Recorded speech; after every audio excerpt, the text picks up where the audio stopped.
The crystalline halls of the Galactic Council resonated with frustrated chittering, harmonious humming, and the occasional electromagnetic pulse of anger. Ambassador Zexthul of the Void Syndicate flexed his tentacles in obvious irritation as he addressed the assembled delegates. The humans refused to comply with Galactic Trade Regulation 47 Alpha, his translator device announced in perfect standard. They continue to sell their coffee and chocolate at prices that undercut our established spice cartels by 70%. Councillor Vreen, a towering insectoid from the Hive Collective, clicked her mandibles sharply. It's not just trade violations. Their terraforming techniques are making previously uninhabitable worlds livable in mere decades. They're disrupting the entire colonial expansion market. The murmurs of agreement rippled through the chamber like a wave. Representatives from 47 different species nodded, buzzed, or glowed their assent. Humanity had been a problem since their introduction to galactic society 12 years ago. They refused to use standard FTL lanes, added Ambassador Korth, his reptilian features twisted in disgust. Their jump drives create spatial distortions that interfere with our carefully planned traffic patterns. Supreme Arbiter Mexilan, an ethereal being of pure energy, pulsed with authority as they called for order. The human representative was invited to explain their position. "Where is Ambassador Chen?" As if summoned by the question, the chamber doors hissed open. Ambassador Sarah Chen strode in, her simple gray suit a stark contrast to the elaborate ceremonial garments worn by the other delegates. Behind her walked two other humans, Dr. Marcus Webb and Commander Elena Rodriguez. "Apologies for the delay," Chen said, not sounding apologetic at all. "We had to finish evacuating the Kepler 442 colony." Zexthul's tentacles writhed. "You see? They ignore protocol even now. The evacuation wasn't scheduled for another 6 rotations." Chen fixed him with a steady gaze. The solar flare reading suggested otherwise.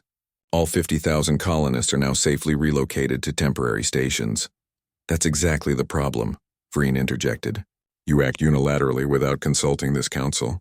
Your species has repeatedly refused to negotiate proper integration into galactic society." Dr. Webb stepped forward, his tablet displaying holographic data. "With respect, Counselor, every one of your negotiations has involved humanity accepting restrictions that would cripple our growth or compromise our values."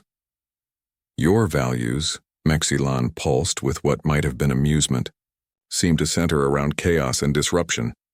Commander Rodriguez spoke for the first time, her voice carrying the weight of military authority. "Our values center around freedom, innovation, and protecting those who can't protect themselves." The chamber erupted in discord. Ambassador Korth hissed loudly. "Protecting? You mean conquering? Your expansion rate is unprecedented." "Because we don't spend decades debating whether to help a dying world," Chen replied calmly. "When the Arcturus plague struck the Zalani colonies, how long did this council deliberate?" 8 months. By the time you voted to send aid, we'd already deployed medical teams and contained the outbreak. Without authorization, Zexthul's tentacles slammed against his podium. "You violated sovereign space." "We saved 200 million lives." Supreme Arbiter Mexilan's energy form flickered with decision. "This council has reached a consensus. Humanity's refusal to negotiate proper behavioral parameters leaves us no choice. You will be banished from Galactic Council space. You have 30 rotations to withdraw all human presence from council-controlled systems." The silence that followed was absolute. Chen looked around the chamber, meeting the eyes, sensors, and energy patterns of each representative. "You're certain this is your decision?" "Unanimous," Mexilan confirmed. "Then we accept your judgment," Chen said simply. "Dr. Webb?" Webb tapped his tablet, and a new holographic display filled the center of the chamber. It showed the galaxy, with thousands of points of light marking human colonies, stations, and ships. "This is our current presence in council space," Webb announced. 147 colonies, 60 research stations, 23 industrial complexes, and approximately 400 million human citizens. Councillor Vreen's mandibles clicked nervously. "Yes, we're aware of the scope of the withdrawal required." "What you're not aware of," Webb continued, "is what happens when we leave." The hologram shifted, showing economic projections, trade route analyses, and resource flow charts. The numbers were staggering. Rodriguez stepped forward. 37% of your interstellar commerce passes through human-built jump gates. 60% of your medical supplies come from human pharmaceutical companies. 41% of your food production relies on human agricultural technology. And, Chen added quietly, 90% of your defense against the void wraiths depends on human early warning systems and rapid response fleets. The chamber fell silent again, but this time the silence carried a different weight. Ambassador Korth's forked tongue flicked nervously. The void wraiths haven't been active for 3 days ago, Rodriguez interrupted. Scout Fleet Delta encountered a wraith probe in the outer spiral. We've been tracking increased activity for months, but haven't bothered this council because you just debate the threat level for half a year while worlds burned. Zexthal's tentacles had gone very still. You're bluffing. Chen reached into her jacket and placed a small device on the nearest podium. The device projected a 3-dimensional star map showing dark shapes moving between systems at the galaxy's edge. The wraiths are returning in force, she said. We estimate full incursion in 18 months. We've been preparing for 3 years. Dr. Webb added more data to the display. Our military analysts project council forces could hold against a full wraith invasion for approximately 6 weeks. With human assistance, we estimate successful defense for indefinite duration. Supreme Arbiter Menxilon's energy form fluctuated wildly.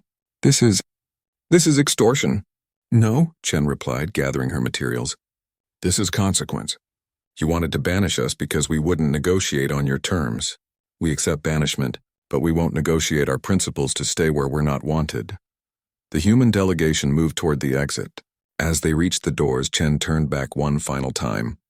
When the wraiths come, she said, and they will come, remember that you chose pride over pragmatism. Humanity will survive as we always have. The question is, will you? The doors closed behind them with a soft hiss, leaving the Galactic Council in stunned silence. Outside the chamber, Rodriguez glanced at Chen. Think they'll change their minds? Chen smiled grimly. Give them 6 hours. Panic travels fast in diplomatic circles. She was wrong. It took only 4 hours before the emergency session was called, and only 6 hours before the formal apology and invitation for renewed diplomatic discussions arrived.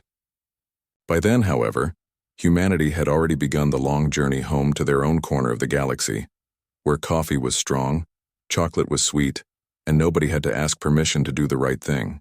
The Galactic Council would have to learn to negotiate on humanity's terms after all.